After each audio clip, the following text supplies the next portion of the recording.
All guests have been muted. You can unmute your line by pressing *6.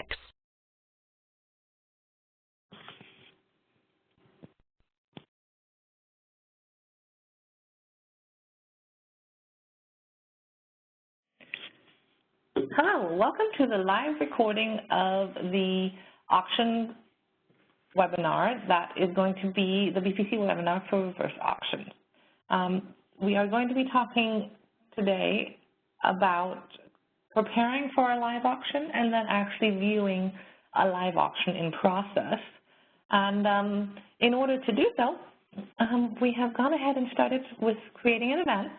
I have with me today a couple of helpers who are going to be doing some bidding so that we can see how the live auction will look when we have suppliers going in there. So some of our test suppliers will be working with us to create the live auction environment.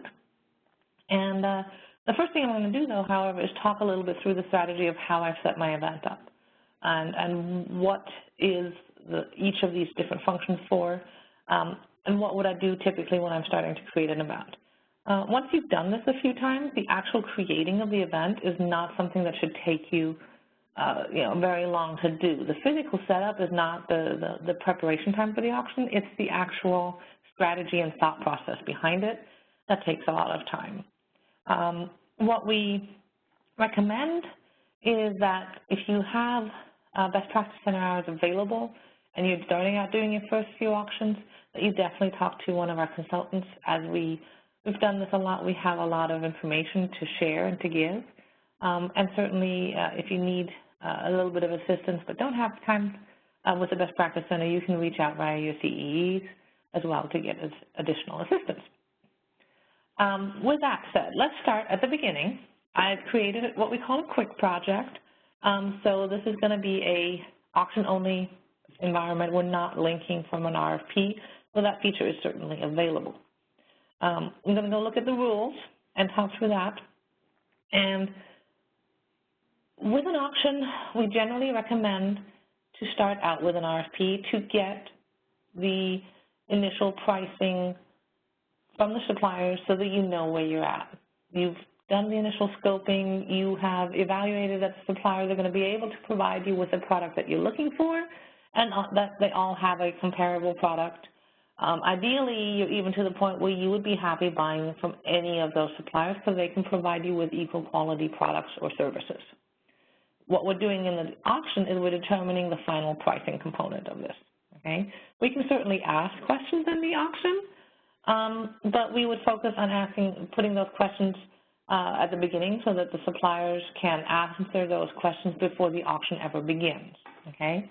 To do just a standalone auction is unusual in the sense that it only tends to happen in scenarios where you might buy something frequently and have maybe a quarterly or monthly auction for certain supplies, right? Maybe it's paper supplies, or I've dealt with companies who do a quarterly auction on hardware components, okay? That's not uncommon. And in that case, you might just do an auction standalone. And whether you're doing the auction standalone or you've done an RFP beforehand, you ideally want to go ahead and confirm what the price is that the supplier is going to be giving you, okay?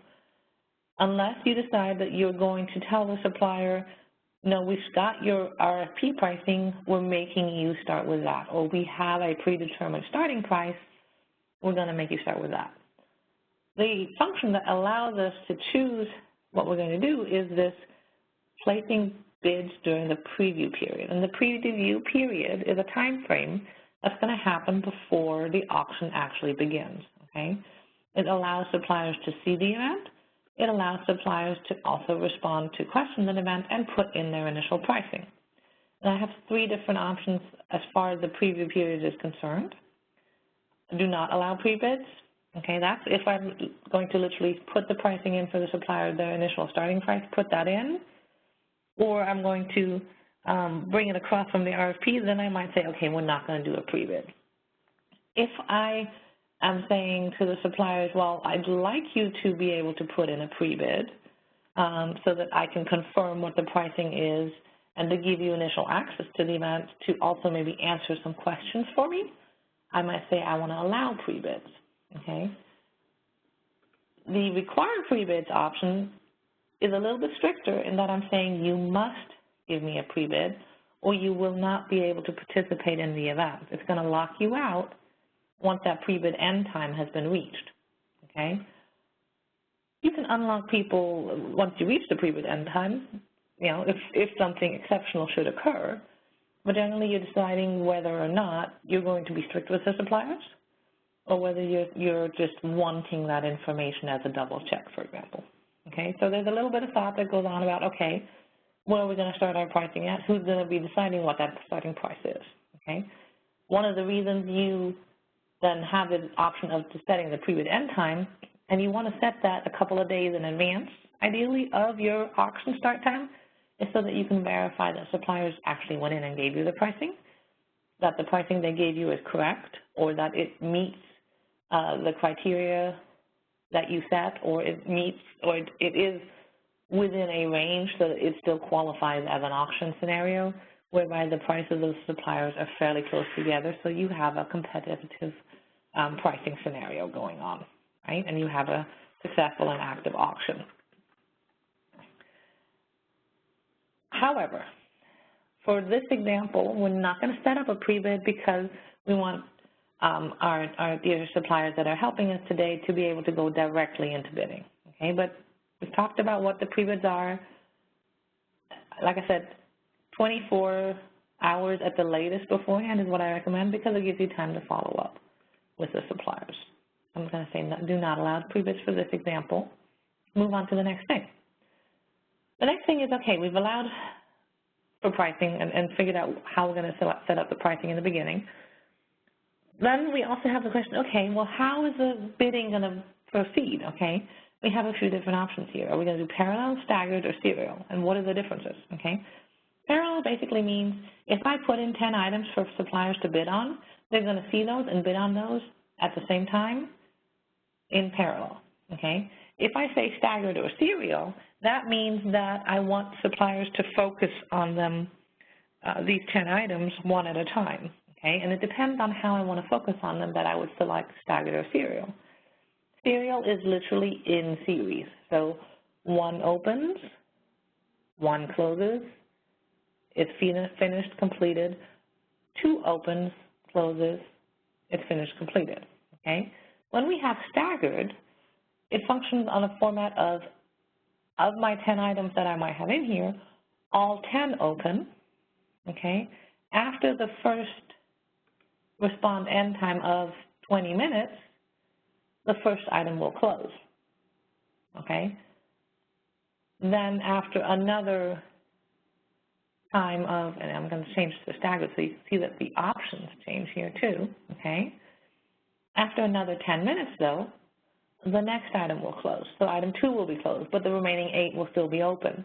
After another 10 minutes, number 3 will close, but the remaining 7 will be open, and so on, okay? Bear in mind, if there are options here that you do not see when you look in your sourcing site, it's because these options have been configured, and I've pretty much opened up every option that is available in the template, okay?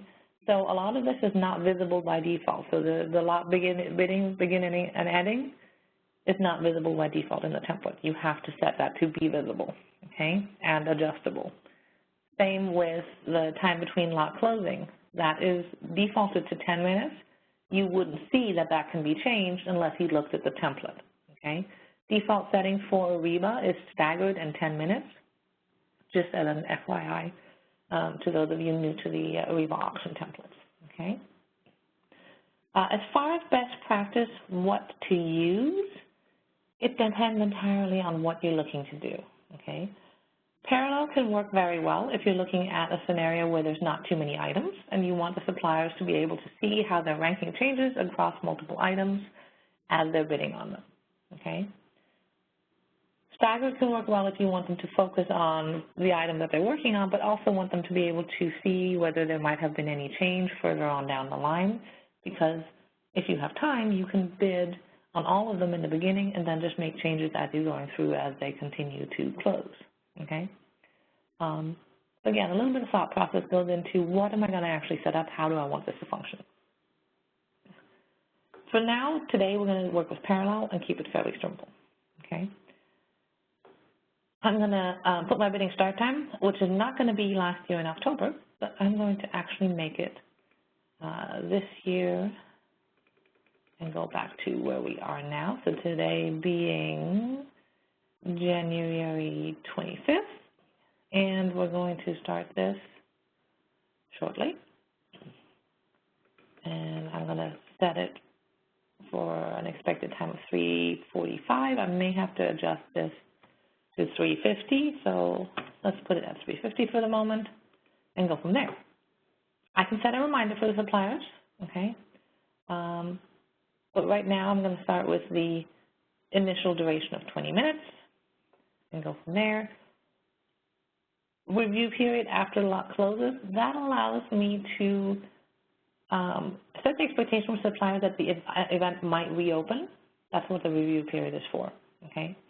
And generally you might say it's 10 minutes, you might say it's an hour if this is your first event. So right now I'm going to just set this for an hour, okay? Then we have bid rank that triggers overtime. The overtime itself, when it's going to be triggered, okay, at what time is it going to be triggered, and then how long is this overtime period going to last, okay? The concept of the overtime is so that we can encourage people to bid further and outbid each other further at the very few last minutes. And it's not like an eBay where it just closes and that's it and you're done, but you can trigger further overtimes by bidding within the last 2 minutes, okay? And in this case, it's set up to bid within the last, so to trigger overtime within the last 2 minutes, to set the clock back up to 2 minutes and then counting down. So the clock counts down from 20. Once it hits 2 minutes, or actually 1 minute and 59 seconds, if you submit a bid within that 1 minute and 59 seconds, and you're with, in this case, the first 3 ranking suppliers, you can trigger an overtime. In other words, if you place a bid at 1 minute and 39 seconds, that puts you into second place, the clock's going to go back up to 2 minutes, start counting down again, so that then the next person can come in and say, well, actually, I can do better than that, and bids, and then it sets another extension, and it will happen and trigger further extensions until bidding completely comes to a standstill, okay? Generally, I see that most auctions, as long as the timing is set up and there's not too many items in there, will last somewhere between 45 minutes and an hour. Naturally, after having started the bidding and the overtime within 20 minutes to 30 minutes, okay?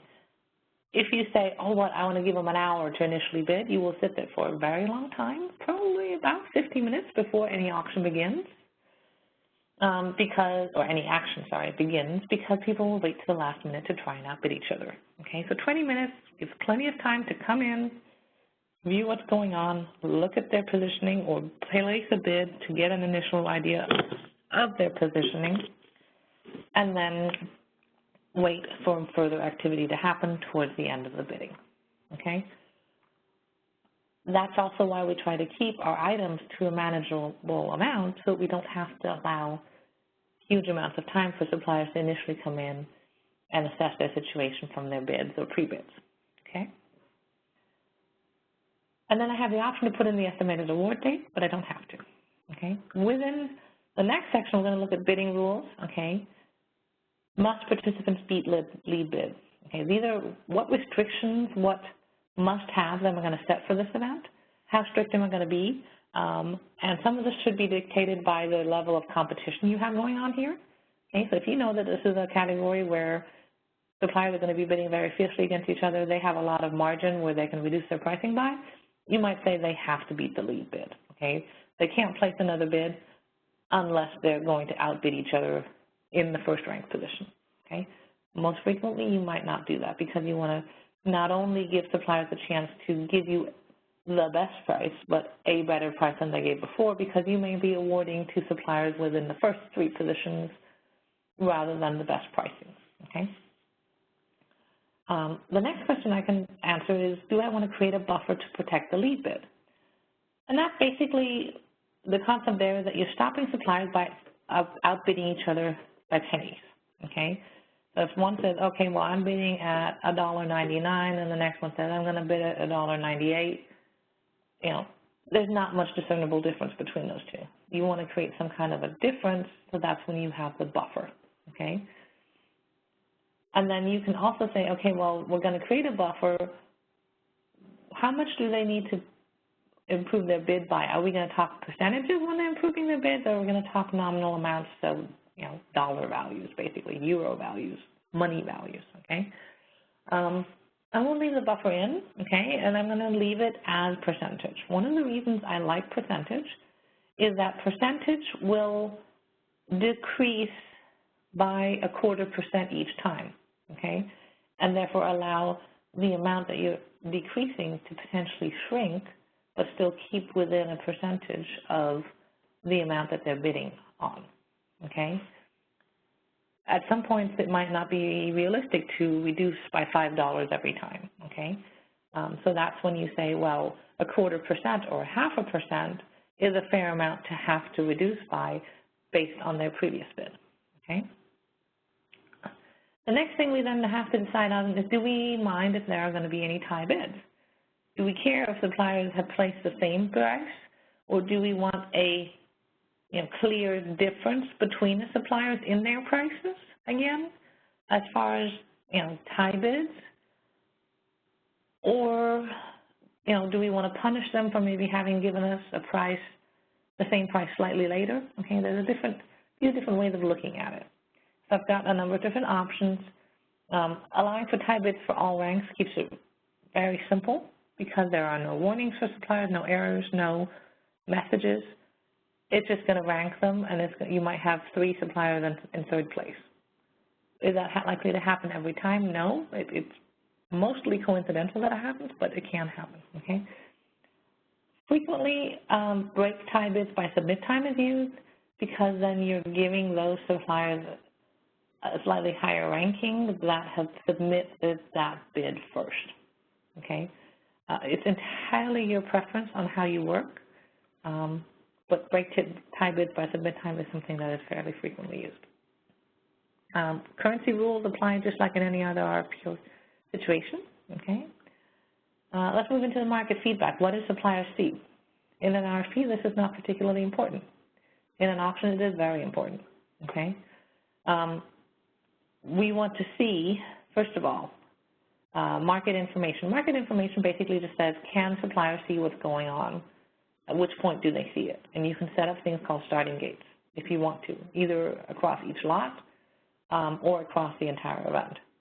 If you're doing pre-bids, you probably would not be using starting gates, okay, because you're comfortable with the fact that they've gone in, they've committed to something, they're going to actually participate in the auction, okay?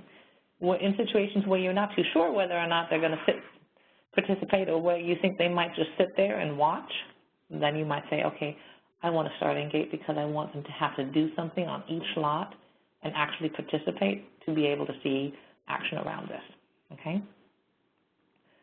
Show participant responses to other participants. An option, certainly, generally not done, okay? Because you don't want to show suppliers what each of the other suppliers is doing. You just want to give them an indication that what the lead bid is, right? And then you could also show them what their rank is compared to that lead bid so that they can get an assessment of the situation. Some companies are not comfortable with showing lead bids because they think it gives away too much information, or it might not be wise to show the lead bid if there is a huge difference in pricing, but you're still trying to run an auction to encourage the higher-end suppliers to bring their pricing down at least closer to what your lead bid is. In that case, you might not want to show the lead bid because you don't want to scare people off, right? You just want to show them their rank. In some cases, you can say, well, I'm just going to show them the lead bid, and then it's up to them to decide how close to it they want to get. They don't need to see their rank. Rank is like an incentive almost, right? Ooh, I'm only $5 away from the lead bid, but there's 4 other people between me and the lead bid. Maybe I need to improve myself a little bit so that I can at least be in second or third place, Okay, so thinking about what are these thought processes going to be from the buyers, suppliers. In those cases, moving on to the next one here, of the line item level rank and lot, in cases where you have a lot with line items in it, you might decide that you want to show at a line level what their rank is so that they can improve not only their overall ranking, but also their ranking across the lot and make it more even, okay? Not that you would necessarily award that way, but that it gives a little bit more visibility to the suppliers. But if you're not comfortable doing that, you have the option to show it to buyers only so that you can see it, but the suppliers don't necessarily see that ranking, okay? The one I skipped here is show reserve price to all participants. Reserve price is basically the indicator, this is the price at which you're willing to award. Not frequently done because you're trying to use the auction to find the natural lowest price, okay? In situations where you are a little bit nervous that it might not be the most competitive and you want to at least tell them, hey, look, this is what I really am targeting, you might do the reserve price. Otherwise, it's not something that is frequently used. Next, we have the bid graph to show to participants. That just shows them how they're doing compared to the leading bid, okay, and just shows them in a graphic view. The next sentence here is basically trying to tell your suppliers that you have put in initial values for them, okay? And that's all it is. You can decide whether to show them that or not, okay? It's basically a little advice there saying, hey, I've put in initial values for you, okay? But even if you don't tell them that, they would still see them, okay? Okay, with that said, let's move on to the next section, which is our team. I'm going to go over this very quickly because it doesn't change anything, whether it's an RFP, RFI, standalone event, or whether you're doing it in a project. This is what gives people access to view the event, okay? Next we need to do is we need to look at suppliers. I have 2 suppliers in here already. I'm going to add another supplier to this because I'm also going to be placing bids in here. So I'm going to look for my additional supplier of George's Bagels. I can decide whether or not I'm going to be this contact or this contact, okay? So for today, I'm going to go ahead and be Bob Smith and say okay. 3 suppliers are now invited. They're all set as response teams, so anybody who is invited from this organization, in this case we have 1 contact each, but anybody who's invited can bid, okay? If I was to not set them as response team, they would be bidding individually. Each cookie delivery company contact would represent a different bid, okay? Set them up as response team, they all are bidding on the organization itself, so basically they are all representing the same thing, and they are all 1 bid. Okay, so that's it. That's all I need to do. I need to move on to the content, make sure that I have information in here about what are we doing, how do you respond to a reverse auction, okay? I would recommend that. Timeline, right? Are we doing a practice event? Highly recommend that. Just, again, to create certain comfort levels and avoid any issues with connectivity and testing of connectivity before the actual live event. How to contact the help desk, how to contact your company, what should they do to train themselves, even further than just your practice event. What are bidding parameters, right? What kind of ranking are we using? What's our bidding format? Explaining what an overtime is, what's the review period. All of these things are not necessarily terminology that are familiar for your suppliers either, okay? I might need them to accept some terms and conditions or give them additional project specifications, okay? In this case, I am not going to do that. I'm just going to take that out of here, okay? So we don't need to have them commit to any terms and conditions. We also don't need them to give us any other additional information, although I can set that up. The thing that I need to do right now is I need to set up the pricing. So I'm going to go ahead and set up a couple of items, okay? If I want a lot, it's literally going to ask me what kind of lot do you want, okay? And I can have 3 different options, okay? I can collect during bidding, post-bidding, or no item pricing at all, okay? I'm just going to point this out here. I'm not actually going to put in an item lot, okay, or put in a lot. We're going to bid at the item level only in this particular event. I'm going to cancel out of here for a moment, go back to my pricing section, create my line item, and I'm going to call this my computers, okay? I could put in a description for my computers. I'm going to say I want a quantity of 50 computers. I'm going to have a historical price of having paid $1,700 for these computers, and I'm hoping for a savings, okay? I'm not going to put in the reserve price because I didn't indicate that I was going to give the supplier the reserve price, so there's no point in filling this field, okay? The next thing that I have to do when I'm setting this up is I need to decide what's my bid decrement for this particular item, and it's showing up in percentage because that's what we indicated earlier, okay? So I'm going to say we're going to do a 0.5% here, so it's 0.5, and I'm going to protect the front buffer and the back buffers with another 0.25%. So basically, at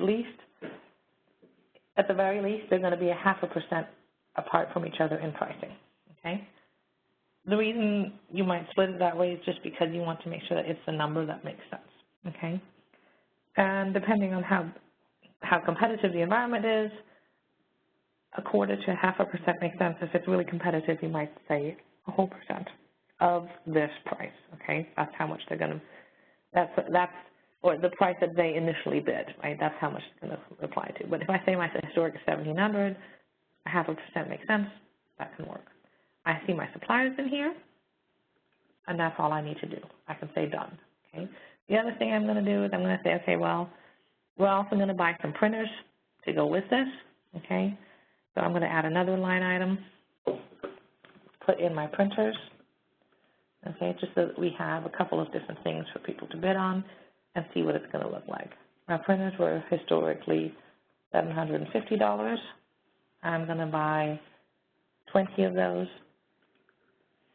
And it's because I've created one after the other, it's automatically adopted what I put in the previous item, okay?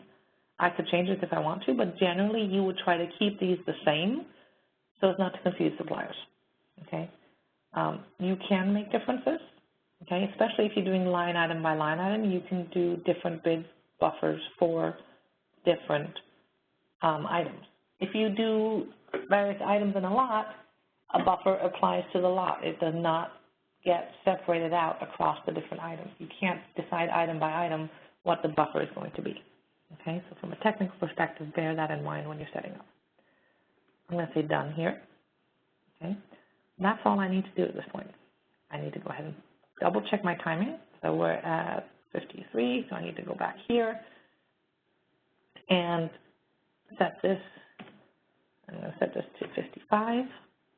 Okay, and then go back to my summary. Now that I've gone to my summary, it's going to say, okay, everything is set. I can go ahead and publish my event. Once I publish my event, it's going to say, okay, what do you want to do next? Well, in order to see our auction function live, we need to monitor the event, okay? So once I monitor it, it takes me into the overview where I can double check some of my timing rules. Okay, what did I set up? When is it going to start? And I can see currently this says pending approval, publish approval. It's going to change that status in a moment because this event doesn't actually have any publish approvals on it. I'm refreshing my screen basically, and here we have time remaining in preview. Okay, a few seconds because the event is starting. 3, 2, 1. Clock's going to count down from 20 minutes, okay? Now, it went to, 1956, okay? It shows you can't wait till the last second to bid, okay? Tell your suppliers to bid within 30 seconds, the last 30 seconds, not within the last 10, because that won't necessarily guarantee a result that they're looking for, okay? But we have 20 minutes to bid. I'm going to briefly show you the bid console, which is where you should be hanging out viewing the event, okay? This is where you're going to see all the actions. This is where the bids are going to come in. This is where I can review, these are my suppliers. I can review, okay, cookie delivery company is logged in, okay? Cookie supplier is going to be coming in a moment, and George's Bagels, that's going to be me, that I'm going to be what we call surrogate bidding as, and that's a function that is reserved for administrators.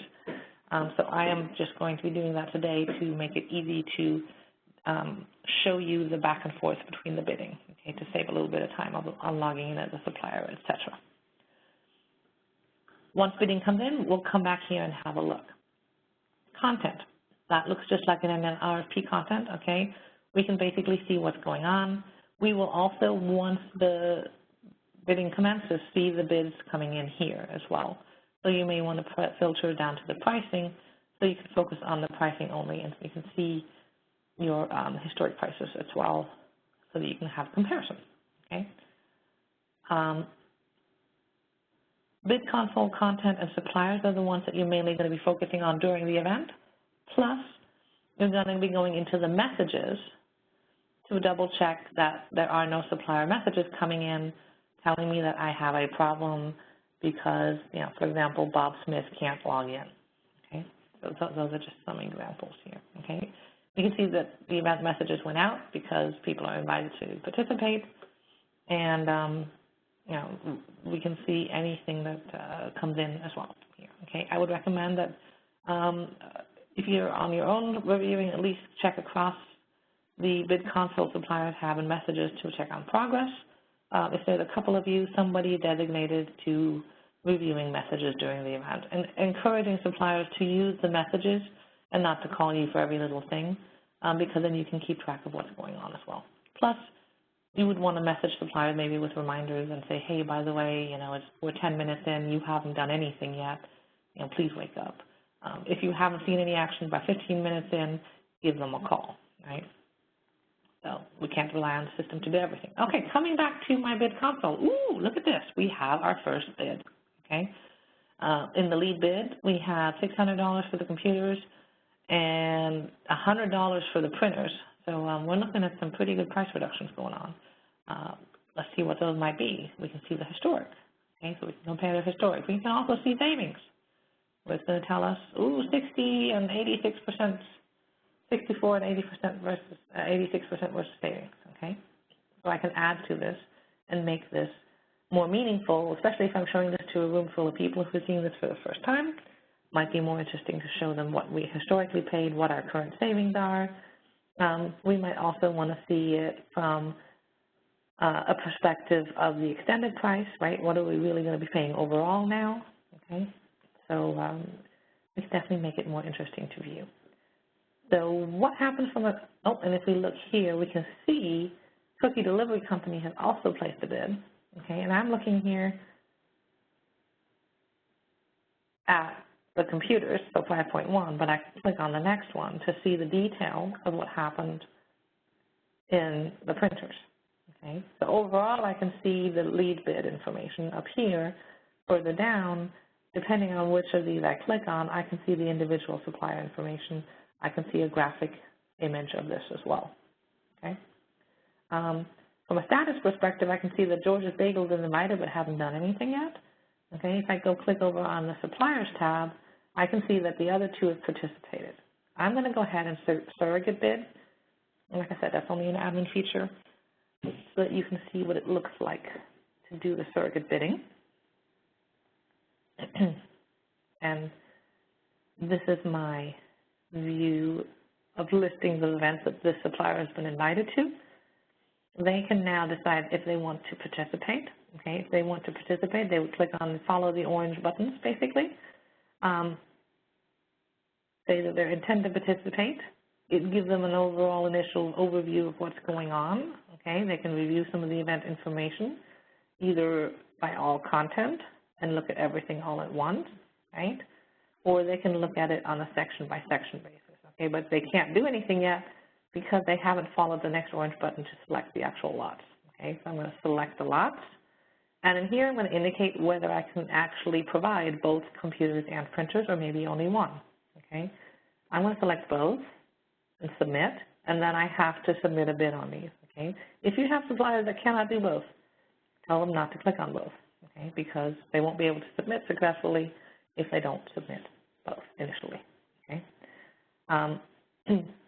And now that I've done that, I can go through here and submit my response, okay? Right now I'm looking at it from an all content perspective.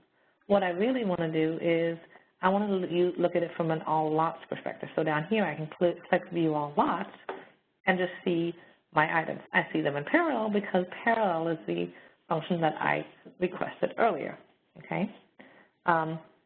What do I see here? I see my items. I see my rank, which is not visible yet because I haven't placed any bids, okay? I see where I can put in my price, how many I am bidding on, and what the leading bid is at the moment, okay? Because that's the way we set it up. We didn't put any gates in, okay? So I can say, well, if I wanted to outbid them, what's this button do? It means I could take the lead, okay? So rather than determining my own price, I can click on take the lead, and it's going to show the price that I would need to put in that is at the bid buffer price, okay? Because remember I said we set up the buffer, so I would need to put in a price of $498.75 at the very minimum to take the lead, okay? Here I can put in any price I want to and see what kind of placement that gives me, okay? So if I say I want to put $75 in here, and I'm going to put in the beat the lead bid here, okay? I put my pricing in. All I need to do now is submit this response. Oh, wait a minute. The leading is currently the buffer, so I'm going to have to press this button again to take the lead again, okay, because somebody bid that price. So now I'm going to go ahead and submit the response, okay, because it didn't meet the buffer requirement. So as you can see, suppliers will get errors if it doesn't, function. They will see a double check to make sure that that's really what they want to bid. And now they can see up here your response has been submitted, okay, and the other effects, they can see the actual rank, first place and third place, okay. I can still see what the leading prices are, okay. So I've got a good overview of what's going on within the event. I can bid again. This little star means that, by the way, that I am the lead bid, okay, I'm ranked in first place. However, if I want to feel my way down here, I might say, okay, well, what's going to happen if I say $50 now? Actually, sorry, what's going to happen if I say $60, okay? And I can submit the response, okay? It's saying, oh, you're going down by quite a bit. It's just a warning because I'm now down by more than 10%, which I can then ignore, okay? Say, that's fine. I'm making my choices here, that's fine. Note, I didn't have to bid on both values because it's in parallel and they're not in the lot. So I can bid on either one of these, okay? Once I've submitted my initial bid, I can bid on one or the other. I don't have to submit both at the same time. I don't have to continue moving by both. We can see, however, that somebody's outbid me, so I'm back in rank 2. So I could continue to take the lead, or I could say, well, actually, I want to decrement this by 5%, okay? But only on this item, and then I can apply that, and the system's going to do the calculating here for me, okay? And then I can say, okay, submit the entire response, and click on that. I can compose a message from here and say, are you getting my messages? Okay, and just hit send. So I am able to communicate very quickly and easily with the buyer. I can also check my messages up here, okay, and I can see other bids that I've placed, and I can see who else might be in my team. So there's a whole host of information that I, as the buyer, can work through, okay. I can also choose to take the lead on the event in a couple of different ways. Okay, so there's various different options here. I could theoretically reload my last bid. I could save my bid, and I could do an import. We don't recommend the import option during an auction because once it's live, that's just, it might delay things too much, okay? It's not very dynamic and going back and forth kind of thing, right? But that in a nutshell, describes the functions that the supplier can take. If I wanted to say, okay, well, for a few minutes here, I'm only going to focus on the computers. I don't want to see the rest of it. And I want to see how I'm doing compared to the lead on this, and what are the bids that I put in, I can click on just this item, okay? I can see what my extended price is, where I'm at, place further bids, but I can also say, okay, so this is how I've been trending on this one, and these are my previous 2 bids I put in, and when did I put these in, okay? I can do the same for the printers, okay? And this is the graphic that we set up earlier. It said, yes, our suppliers can see a graphic, right? We can say, nah, the supplier doesn't need this, and just not use that at all, and turn that off, depending on what we want suppliers to see. Okay. Let me go back to all lots. We can see my situation has changed again. I've been outbid by the other bidders. I'm going to take one more bid here and go ahead and just take the lead on all items, submit that response, and say, yes, I understand that I've reduced my pricing quite a bit. And now I've taken the lead. And oh, wait, I've already responded, right? It's set up here. It was green, okay? So I can't submit the same thing twice. It's going to give me an error if I try to do that, okay? Just so you know. Okay, so now let's go ahead and stop acting as a supplier and go back to the bid screen to see what we see here. So bear with me as I travel back to our live auction monitoring view. And here we are. Clicking just on this icon is going to take me directly back into the monitoring. And here we can see, oh, we've got 2 different suppliers actually in the lead, okay? We can see all of the host of activity that has come in, okay? We can see who's logged in, okay? So George's Bagels, which is me, is no longer logged in. The other 2 are. And we can see a nice graph across the entire time of the auction of what's going on and where we are compared to our historic price, okay? If we go into the content view, we can see we have our leading, maybe potentially an initial price, our historic price, and then the 3 suppliers' different prices going on here. And I can filter back down to my pricing section to look at all of the prices that have come in, how they compare from a savings perspective, etc. Okay, so it shows me percentages as well as dollar values for each of this, and it shows me the ranking for each of the suppliers as well. Okay. With that said, we have 6 minutes remaining in bidding, just so we can show a little bit what it looks like to do the overtime. Okay, I'm going to go ahead and go to actions here and reduce my timing. Okay, and say we're going to reduce it down to today at 4:11 and say okay. So now the clock has 1 minute and 46 remaining in bidding, okay, and let's look at our savings still, and we should be able to see that the next bid that comes in, and by the way, this is currently sorted by submission time, okay, so the next bid that comes in is going to show us that it should be going into overtime.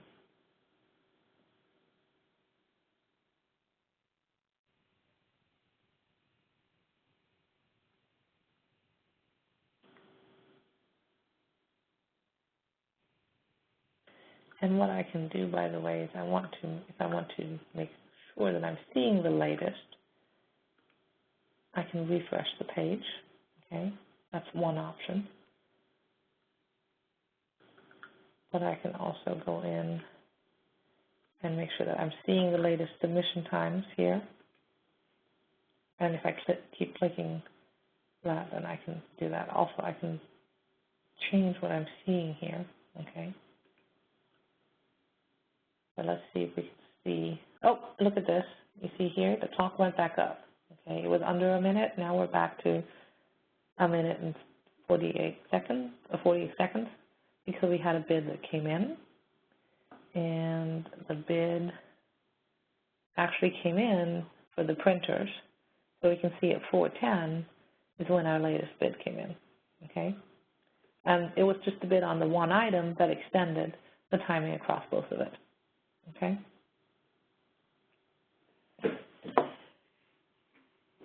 And we're in overtime, and we can tell that we're in overtime if we look on the overview as well, okay, because it'll show us the start time and then the end time. And then on the console, it'll show us the time remaining as well. If you're doing it in serial, it might show you on here as well, whether you're and also, sorry, in staggered, whether it's open or not, okay? But right now, we know that we're just in open bidding. It doesn't specifically say that we're in overtime, okay?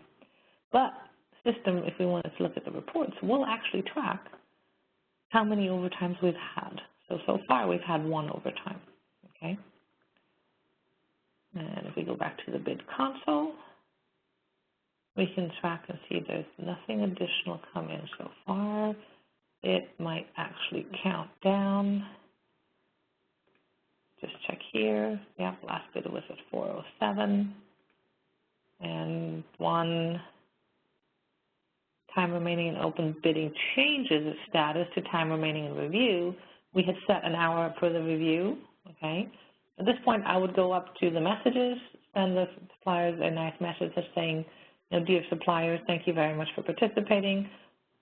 The event is going to remain in review until X time, and we will communicate any decisions on awarding to you at a later point in time, or if you know that time, you can let them know that, okay?